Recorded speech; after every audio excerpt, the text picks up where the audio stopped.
Good evening everybody.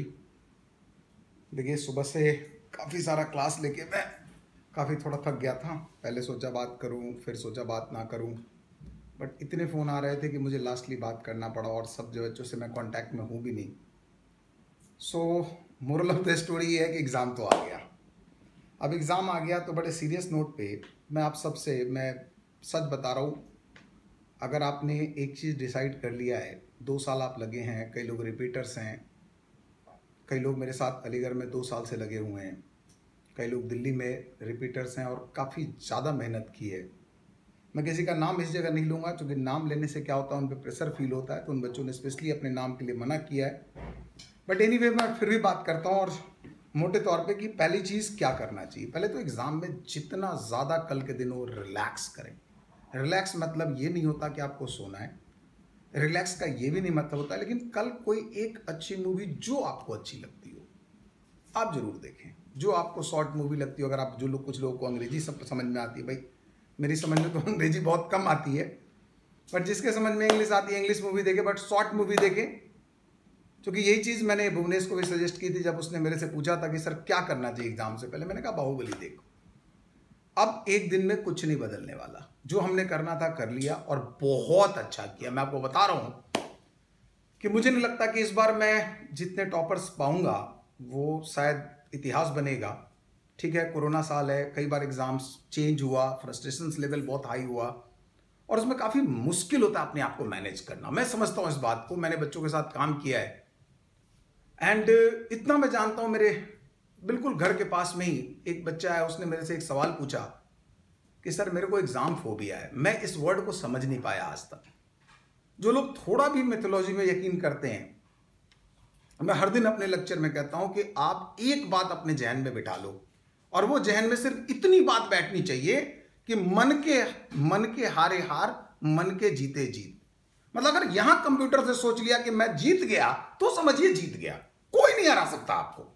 मतलब ये आपके मन में एक बात बैठी हुई है कि एग्जाम फोबिया, कुछ नहीं होता। दूसरा क्वेश्चन मेरे से पूछा गया आज कि ये क्या होता है। आपको याद होगा, मैं हमेशा एग्जांपल देता हूं कि जब इंडियन टीम ऑस्ट्रेलिया जाती थी तो मैं चूंकि क्रिकेट का फॉलोअर रहा हूं तो मैं हर एग्जांपल उधर से ही कोट करता हूं। तो मैंने देखा था वहां पे कि काफी चीजें ऐसी होती थी कि जब इंडियन टीम ना थोड़ा मुरझाई हुई जाती थी, मैच खेलने से पहले ही लगता था कि यार हम तो हार जाएंगे। बट एक टाइम आया, जब धोनी का टाइम आया कह सकते हैं। अभी तो बहुत सारे लोग रिया चक्रवर्ती वाले न्यूज में इंटरेस्टेड रहते थे, उनको ज्यादा बेटर पता होगा कि इन तमाम चीजों का एक सॉल्यूशन था कि जब इंडियन टीम फुल फ्लेज में खेलना चालू की तो उसने ऐसा गेम चेंज किया कि जब एक टाइम आया, मुझे याद है आज भी एक मैच जिसमें कि युवराज सिंह और मोहम्मद कैफ लॉर्ड्स में जीता था और सौरव गांगुली का वो टी शर्ट निकालना, मतलब मैं बता रहा हूं कि मेरे लाइफ में तमाम अचीवमेंट से बड़ी चीज थी कि मैं उस मैच को लाइव देखा था। आप कहोगे सर क्रिकेट मैच और मेरा तो एग्जाम पड़ा है, मेरे क्या लेना देना है। नहीं बेटा, अगर आप मन में उसी तरह की सोच रखते हो आपको कोई नहीं हरा सकता, आपको कोई हरा ही नहीं सकता। और मैं कई लड़कों को जानता हूं जो इस साल रिकॉर्ड बनाने जा रहे हैं। वो क्या कर जाएंगे ये सिर्फ उस दिन डिपेंड करेगा कि वो अपने नर्व्स पे कंट्रोल रखे, कुछ ऐसी चीजें हावी ना होने दे। कुछ ऐसी चीज बेटा होती ही नहीं दुनिया में। आपने 2 साल ईमानदारी से मेहनत किया है और मैं बता रहा हूं, मुझे कई जगह से लड़कों का कॉल आया है और मैं सबको कहता हूं कि बेटा ऑल द बेस्ट। ये बहुत पुरानी बात हो गई, ऑल द बेस्ट ये सब सिर्फ डिप्लोमेटिक स्टेटमेंट्स है। मैं दिल से आपसे कह रहा हूं कि जितना आप टेंशन है उतना ही टेंशन मेरे अंदर भी है। मैं सुबह 5:30 बजे से लेके अभी तक सिर्फ doubt doubt doubt doubt doubt लेता जा रहा हूं। मैं अपनी रेगुलर क्लास शायद मैंने एक ली है आज, और जिसको जितना टाइम मिला, हो सकता है कई लोगों को मेरे से शिकायत हो कि मैं टाइम थोड़ा कम दे पाया, कई लोगों से मैं बिल्कुल ही टच में नहीं रहा। मेरे अलीगढ़ से कुछ लोग हैं जिनको मैं बता रहा हूं कि भाई वो लोग कुछ भी कर सकते हैं, कुछ लोग मेरे टच में भी आ गए हैं और उन सारे लोगों से मैं कहता हूं कि मैं जानता हूं कि वो लोग करने वाले हैं, मुझे पता है, मैं नाम नहीं बोल रहा। और वो लोग मेरे टच में हैं और वो लोग रिजल्ट देंगे, ये मैं गारंटी करता हूं। दिल्ली के मेरे 5 लोग ऐसे हैं जो कि गारंटी कुछ भी कर सकते हैं, मैं ना अंडर 100 बोलूंगा, बिकॉज ये उस दिन का फ्लेवर होता है। और एक बच्चा तो मेरे घर के बहुत करीब रहता है और मैंने उस बच्चे को आज बोला कि भाई तेरा नाम डॉक्टर है। मैं जनरली क्लास में मजाक में बोल देता हूं कि डॉक्टर फलाना, डॉक्टर ढिमाका। बच्चे कहते हैं सर आप तो डॉक्टर बनने से पहले ही डॉक्टर की बात कर रहे हो। नहीं, मैं जानता हूं कि आप हो, मेरे को पता है, मेरे लिए आप जीत चुके हो। आप अपने लिए खेलो, आप अपने दिल खोल के खेलो, मतलब जो करना है करो, कोई कल पैनिक अटैक मत करो बेटा। प्लीज रिक्वेस्ट है कि कुछ भी ऐसा कल मत करना जिसमें आपको अफसोस हो पूरे लाइफ लॉन्ग कि वो एक गलती ना बहुत महंगी पड़ जाती है।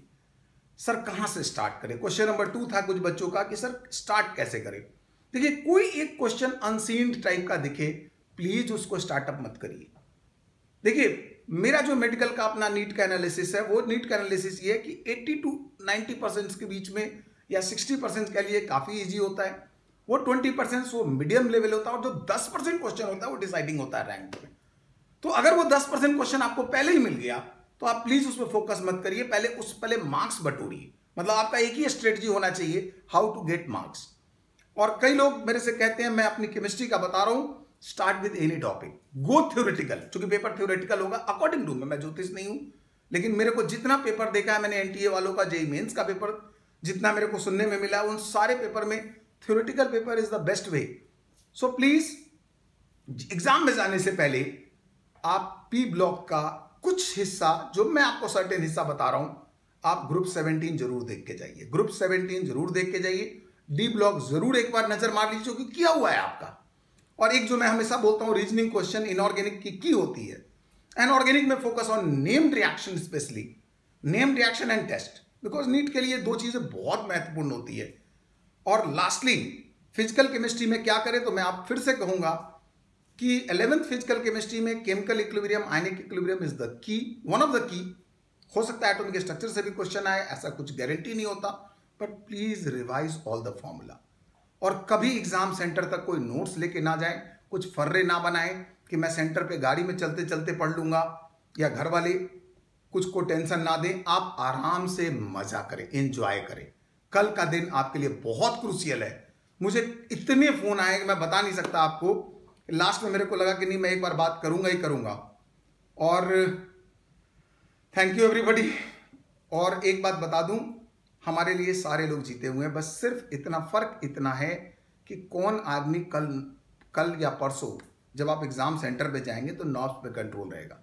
कई लड़के फालतू तरह की बात करेंगे, कुछ ऐसे पढ़ाई की बातें करेंगे, उस दिन कोई इक्वेशंस की बात करे या बायो में कोई टॉपिक का बात करे, प्लीज अवॉइड करिए, डोंट ट्राई टू लिसन, एकदम अवॉइड करिए। क्योंकि वो लोग आपके किलर है, वो लोग सिर्फ और सिर्फ एक न एक फोबिया डाल देते हैं, और फोबिया यहां से क्रिएट होता है। तो प्लीज किसी दोस्त से कोशिश करिए एक दिन बिल्कुल अपने आप को कट ऑफ करने का, किसी से एग्जाम से रिलेटेड कोई बात ना करें। मूवी देखना है मूवी देखे, क्रिकेट मैच किसी को पसंद है, किसी को फुटबॉल पसंद है, फुटबॉल बेटर होता है बिकॉज वो 70 मिनट 80 मिनट के पूरे खेल में आपको कई बार हाईलाइट्स देख लो 10 मिनट का, जो आपका फेवरेट हो करो। बट प्लीज कल कोई चीज देखो जरूर, जो मन करे देखो, this is up to you कि क्या देखना है। और थैंक यू एवरीबॉडी।